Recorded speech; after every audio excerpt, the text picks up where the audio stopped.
Did you miss your deadline to renew your Medicaid coverage? You can still send your completed annual review form to Healthy Connections Medicaid. You may be assigned to another health plan, but you can ask to come back to First Choice within 60 days of renewed Medicaid eligibility. It's your family. It's your choice.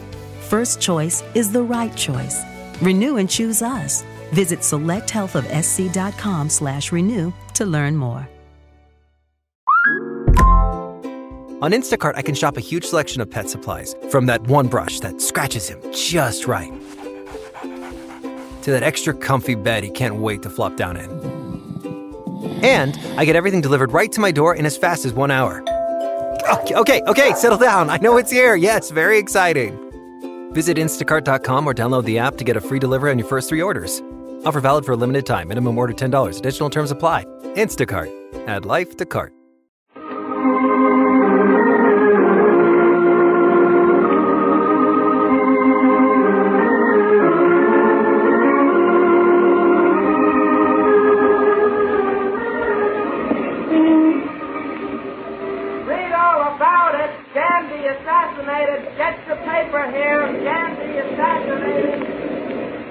And here's a bulletin. A son was born tonight to Princess Elizabeth at Buckingham Palace. Both the baby, who may someday be the British king, and the mother are doing well. Extra, Truman elected president. Truman elected. Read all about it. Truman elected. A woman has just jumped from a third-story rear window of the Russian consulate in New York. She has been identified tentatively as Oksana Kosenkina, central figure in the latest controversy between Washington and Moscow. Her condition is serious.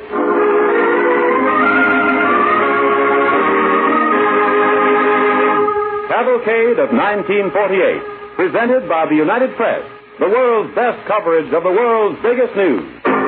The 10 biggest news stories of 1948, as selected by the editors of the United Press. Number 1, the election of President Truman. Number 2, the Berlin airlift and the Cold War in Europe. Number 3, high cost of living. Number 4, Mrs. Kosenkina's escape from Russian consulate. Number 5, assassination of Gandhi. Number 6, death of Babe Ruth. Number 7, Chinese Civil War. Number 8, U.S. spy investigation. Number 9, founding of Israel, Bernadotte assassination. Number 10, son born to Princess Elizabeth. There you are, the 10 biggest news stories of 1948. In a moment, we're going to recreate some of those stories for you. But now, behind the scenes, for a word from Earl J. Johnson, Vice President and General News Manager of the United Press, with still another story behind the big headlines of 1948. Here is Mr. Johnson. Yes, 1948 has been quite a year. A year of tragedy and fearful suspense. A year when men and women all over the world were wondering. Wondering if now again, after so short a time, the sounds of war would have drowned the sounds of peace. In China it was war. In Greece it was war. In Palestine it was war. In India, an assassin's gun cut down Mohandas Gandhi. In Palestine, Count Bernadotte died. In some parts of the world, men kept their lives, but lost their freedom. At best, peace everywhere was trouble. That was 1948. And everywhere, the need for accurate, prompt, impartial reporting of world events became more urgent. That's our job. The job of the United Press. More than 6,000 trained and alert United Press correspondents work around the globe, around the clock, so that you may have the world's best coverage of the world's biggest news. But now, back to our 10 biggest news stories. First, it will be Walter Rundle in Berlin. The airlift, number 2 on the list of the year's 10 biggest news stories as selected by editors of United Press. This is Walter Rundle, United Press Manager for Germany. Of course you know about the airlift. You know that 2.5 million Germans in the western zone of Berlin depend upon those American and British planes for their fuel and food. More than 10 million pounds each day. The biggest peacetime effort ever made by any nation or group of nations. Winter makes it bad enough. And now, to make it worse, a thick fog has settled over the field. But still the planes are battling their way through. It's almost night. Not far from Tempelhof Airdrome, Alexander Kipke and his family are sitting down to a supper made up mostly of powdered eggs and dehydrated potatoes off the airlift. We'll want to drop in on them.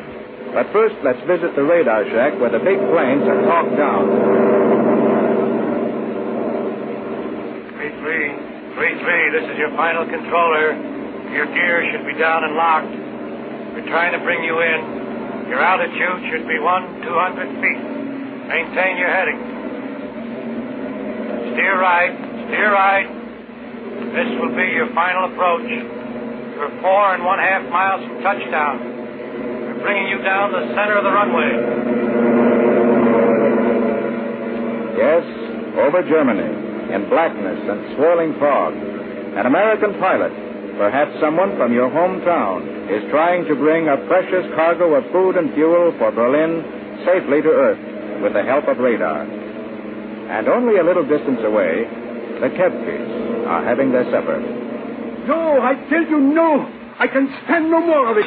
I cannot work in the forest all day and eat this swill at night. But, Alex... I tell you no. I will do something Alex, I know. You worked so hard. And I did try. I even tried to make your favorite for you, potato pancakes. But these potatoes will not hang together. But, Alex, I did try. 273 seems to be holding you right, 3-3. Start your rate of descent at 300 feet per minute. Alex, I did try. I tried so hard. Oh, I know. I'm a brute. And you so sick, too. Oh, sick because I cannot get the house warm or get good food. And look at me, a wood chopper. Oh, Alex, you used to look so fine in your big office. But, Alex... Yes? We cannot blame the Americans. The Russians would let us starve. And, Alex, what if the Americans should go away? Oh, no. We cannot blame them. They are not going away. Their airplanes prove that. You will have to increase your rate of descent, 3-3. You're coming down the center of the runway, but you'll have... But now I must do something. The Americans promised me coal, but I cannot wait. Perhaps if the house were warm again, you would get well. Maybe the Russians... No, Alex, no. Promise me you will not go there. Promise me. But Alex, promise me. If you go, it will be like Herr Schiller. Herr Schiller? 3 days ago he went to the city hall, and he has not come back.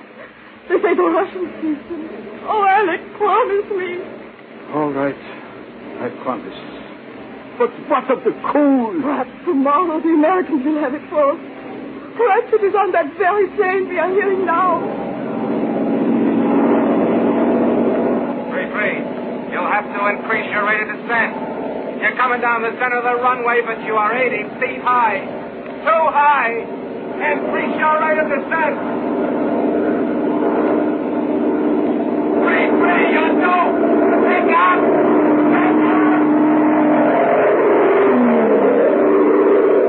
Mrs. Rundle, what happens next, you ask? Why, the pilot took his plane back into the sky after the approach failed and headed back for Wiesbaden, 300 miles away in the American zone. They only get one chance at Tempelhof. Another plane is only 3 minutes behind. It costs $100 a ton to fly supplies to Berlin, even in good weather. The 10 tons on that C-54 will cost twice as much. But the value of the airlift isn't counted in dollars. Alexander Kepke will get his coal, and his family will continue to have food. The American people can know that a tremendous victory has been achieved in Berlin, and that the Russian blockade so far has failed.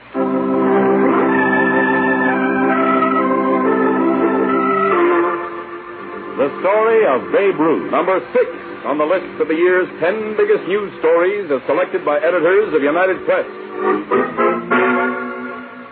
First, we want you to listen to the voice of a man. The words were recorded on a gray, dismal day last summer at Yankee Stadium in New York. More than 70,000 people were in the stands that day, and down on the field were many of the great and near great of baseball. They had gathered to pay tribute to this man who was a national idol. But listen. Thank you very much, ladies and gentlemen. You know how my voice sounds? Well, it feels just as bad. You know this baseball game of ours comes up from the youth. That means the boys. And if you're a boy and grow up to know how to play ball, then you come to the boys you see representing themselves today in your national pastime. Would you recognize the voice? Perhaps not. But wait a moment. That same afternoon, that same man had left his room at Roosevelt Hospital on his way to the stadium. A crowd of youngsters clustered about the hospital entrance. Here he goes, bud. Babe, will you sign your autograph? Sign for me too, babe. Me too, babe. Will you, huh? Will you? Of course you know now. There was only one man that children and grown-ups alike loved like that. Babe Ruth. United Press baseball editor Carl Lindquist will tell the rest of the story. There was a conspiracy against Babe Ruth. The nicest, friendliest conspiracy I ever knew. Probably almost until the last, Babe Ruth didn't know how ill he really was. But we knew. We knew that the Babe was a victim of cancer. But the doctors weren't ready to tell him, and we didn't want to. And so, until the end, it was a conspiracy. A friendly conspiracy against the Babe.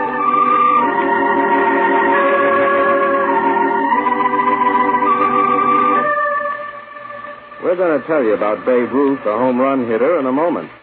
But first, a story about another side of the Babe, a side he didn't talk about. One day in a New York hospital... Here's someone to see you, Ronnie. Yeah, Ronnie, someone you've been wanting to see, Babe Ruth. Babe Ruth? Yeah, kid, we heard you couldn't get to the ball game, so we came up to see you. Gee, Babe. Look, kid, we brought you baseball. All the Yankee players autographed it for you. Say, now, look, you're not crying, are you? No, I'm not crying. I just don't... I know, kid. Hey, look, tell you what. First homer I hit this afternoon will be just for you.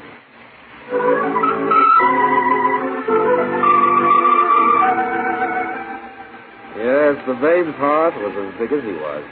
In fact, the Babe's most noticeable quality was bigness. He set the big records in baseball. He hit the most home runs, got the biggest salary, struck out the most times, batted in the most runs, ate the biggest meals, had the biggest stomach ache, and he was the game's best showman.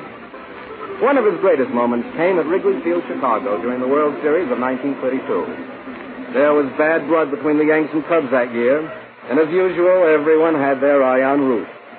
Ruth was at the plate, and Charlie Root was pitching. Root's first pitch, fire ball, right across the center of the plate. Ruth holds up one finger. Root is getting set for his next pitch.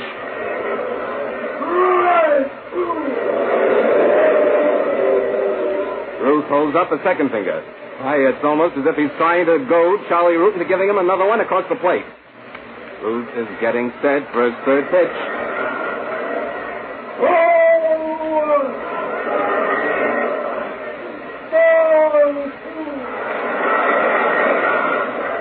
The next one may be the payoff pitch.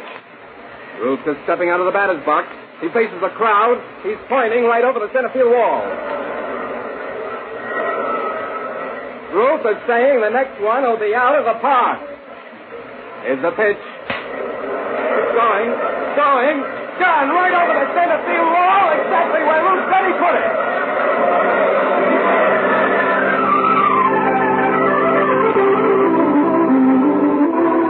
Babe Ruth captured the imagination of the American people as few men had. He was Mr. Baseball. Great showman, practical joker, loved by kids, a man of courage. Even in his last illness, he still took on the job of setting up boys' baseball clubs for the American Legion. His death, coming far too early, should help focus the attention of all of us on one of the great tragedies of our time. The toll taken each year by cancer.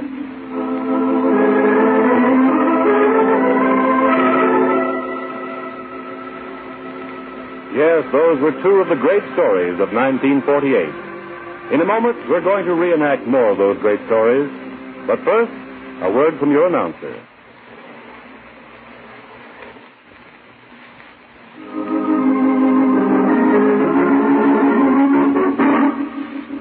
now back to Cavalcade of 1948 and to another truly great story. It will be told to you by UP correspondent Richard Harris. Mrs. Oksana Kosenkinya's escape from Russian consulate. Number 4 on the list of the year's 10 biggest news stories as selected by editors of United Press. I am Dick Harris. Let me begin the story of Mrs. Kosenkina by introducing you to some of the characters. First, a representative of the Soviet Embassy in Washington. The Soviet Union rejects the American stand as unfounded and contrary to fact. The rights of Soviet citizens have been violated. Yakov Lemakin, Soviet Consul General in New York. The woman was kidnapped by white Russian guards at the Tolstoy Foundation. We rescued her. And from the farm of the Tolstoy Foundation, a retreat for anti-communists. Rescued her? You kidnapped her. And now, from the 52-year-old schoolteacher who was the center of all this, Mrs. Oksana Kosenkina. They have destroyed my entire life. I never want to go back to Russia. That was the story as it began to unfold last August 12th. On that day, Mrs. Kosenkina leaped from a third-story window of the Russian consulate in New York.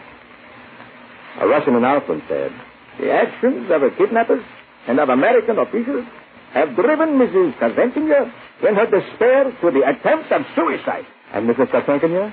I was like a bird in a cage. I did not want to kill myself. I wanted to escape. What was the real story? What could drive a woman like this frail schoolteacher to one final act that would mean either death or freedom? Well, to find out, we've got to go back 11 years to 1937, to the Russian city of Sloviansk in the Ukraine, where both Mrs. Kosenkina and her husband were teachers.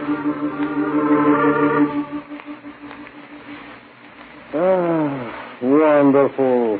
A good home, a wonderful family. Oh, Semyon, if your pupils could see you now and your sauce is all in it. Well, let them see me. For now, I'm comfortable. Semyon, it is wonderful, is it not? So wonderful. What would I do without it? Sometimes I have horrible dreams. I dream that something has happened. That something has happened to us, to our family. Happen? What could happen to us? Things only happen to politicians. We are not politicians. We are only school teachers. Even Mrs. Kosenkina's nightmares could not have foretold what was to happen a few days later. Open up! Open up! I am coming! Semyon, what is it? I am coming! I'm coming! Police. This the home of Damian Kosenkina? Yes. You are Damian Kosenkina?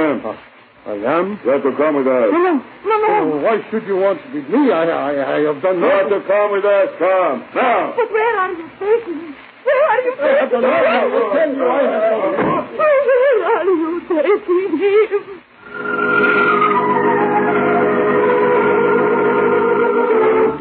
I do not know where he has gone to. He disappeared. That was in 1937. 4 years later, Mrs. Kosenkina left Sloviansk to visit her son, Oleg, a first-year student at the university in Moscow. It was there that she was to suffer her second great blow. Oh, Oleg, not you. You are not a soldier. You are not trained. You are all I have. Surely, Oleg.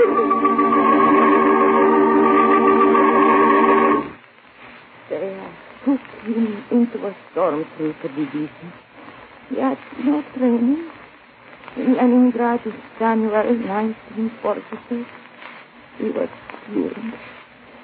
They had destroyed my entire life. I spent all my life on my husband and son. For Oksana Kosenkina, life in Russia ended with the death of her son. From then on, her one aim was to get away, preferably to the United States. In her own words, I felt if I got to America, I would be able not to return to Russia. her chance came 2 years ago when she was brought here to teach chemistry to the children of representatives of the Soviet government. For Oksana Kosenkina, they were 2 happy years. But last July, time was running out. The ship returning her to Russia was to sail July 31st. On that day, she fled to the refuge of Countess Tolstoy's farm. But 1 week later... We are friends of Countess Tolstoy, and we would also like to see Oksana Kozenkina. Sure. Won't you come inside? Mrs. Kozientina is in the kitchen. You see, here we all help with the work. Mrs. Kozientina, here are friends of yours to come and see you in the Countess Tolstoy. Friends? They're from the consulate. How did you get here? What are you going to do? Do? Dear Oksana Stepanovna, we got your letter. We have come to rescue you. My letter. But I only meant to tell you why I did not want to go back to Russia. Come, Oksana. Come with us. We have the police. Come, be quick. But all right, I go. Oh, don't go, they shoot you. Oh, don't go. If they shoot me, it may be the best end for me. For the next 5 days and nights, Mrs. Kozenkina was to live on the 3rd floor of the Russian consulate in New York. 2 women were in my room to guard me. They laughed at me. Why did you do this? Do you think you are under arrest? Why do they do this to me? I cannot breathe. I cannot breathe. A little girl was in the room, and she began to cry too. I got up to get a cold drink for her. And it was then that Mrs. Kozenkina saw her chance. The door to the Soviet Consul General's living room was ajar. A window in the back was open. I made a dash for Lomakian's room. I climbed up to the window sill. I looked down, and I was very tired. I crossed myself and jumped. You know the rest of Oksana Kozenkina's story. She was rescued and taken to the hospital. 99 days later, she was ready to leave and to take up a new life in America. She greeted newsmen for the last time. For you, I put on lipstick, and I have painted my fingernails.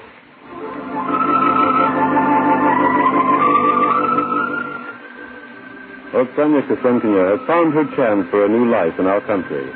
Her story is full of drama, but the things she sought, freedom and the opportunity for happiness, are typical of the American way. Now, here is Lyle Wilson, United Press manager in Washington. He has a story to tell us, a story of another kind, but another typically American story. The election of President Truman. Number 1 on the list of the year's 10 biggest news stories as selected by editors of the United Press. This is Lyle Wilson. This is more than the story of an election. This is the story of a man no one believed could win. That is, none except that man himself, Harry S. Truman. I remember the stormy night of July 14th. A lonely man sat in a ramp outside Democratic Convention Hall in Philadelphia, watching the trains roll by. Secret Service agents surrounded him. One held an umbrella over his head. The man was sitting out there on the ramp. It was President Truman. For hours he'd been waiting to be summoned to make his speech accepting the Democratic nomination. But inside Convention Hall, the split had developed that many thought would kill all chances of Democratic victory. It was the now famous civil rights issue. The chair recognizes the delegate from Mississippi. Mr. Chairman, the state of Mississippi believes in the States' Rights Amendment. If that amendment is rejected, you will be voting down the Constitution of the United States. The chair recognizes the delegate from Minnesota. Mr. Chairman, the people of Minnesota believe the President is to be praised for his courage in issuing a new Emancipation Proclamation. The South no longer is going to be the whipping boy of the Democratic Party. The civil rights group won in the end. But immediately the Mississippi delegation and half the Alabama delegation walked out. And it was a disheartened convention which later heard President Truman say, Senator Barkley and I will win this election and make those Republicans like it. Don't you forget that. Yes, I guess all of us were skeptics. If ever a man seemed all alone, it was President Harry S. Truman. We read the surveys. We even heard predictions about who would serve in the cabinet after Dewey was elected. But everyone reckoned without Harry Truman. The presidential special was traveling the length and breadth of the land, and Mr. Truman was talking to the people.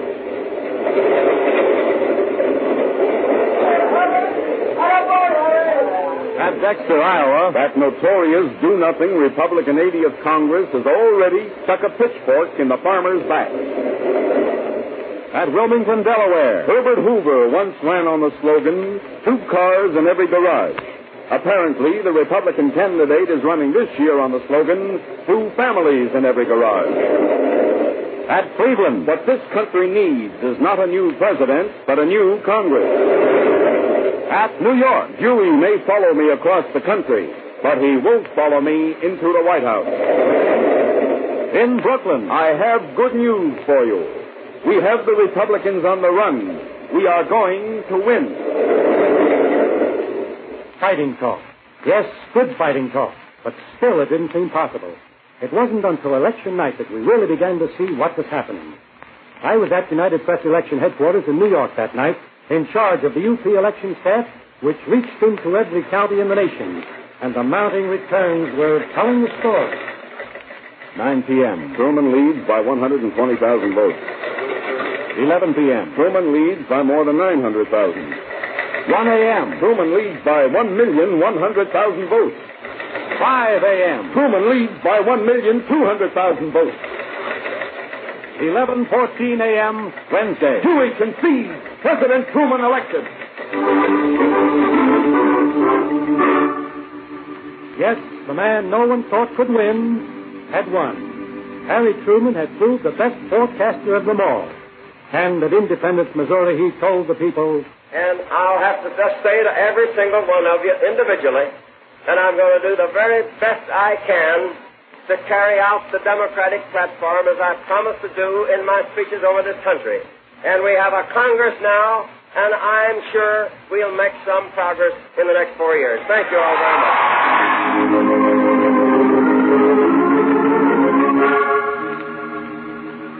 And now back to Vice President Earl Johnson of the United Press. And that's Cavalcade of 1948. The 10 biggest stories of the year as selected by the editors of United Press. And now, the correspondents of the United Press all over the world join me in hoping with you that 1949 will be a better and brighter year for all. Cavalcade of 1948 was presented by the United Press. The voices of Babe Ruth at Yankee Stadium and President Truman at Independence were recorded from previous broadcasts. All other portrayals, including the story of Mrs. Kosenkina, were by professional actors, based on previously published newspaper and radio accounts.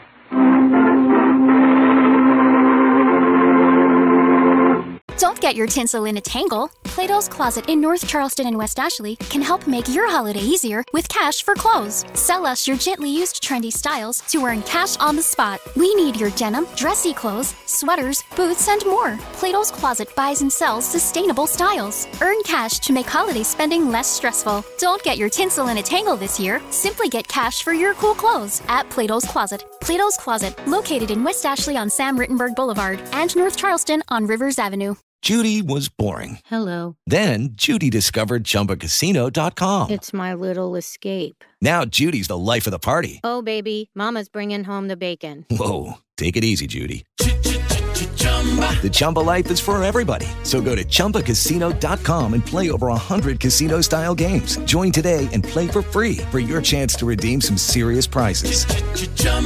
ChumbaCasino.com. No purchase necessary. Void where prohibited by law. 18 plus terms and conditions apply. See website for details.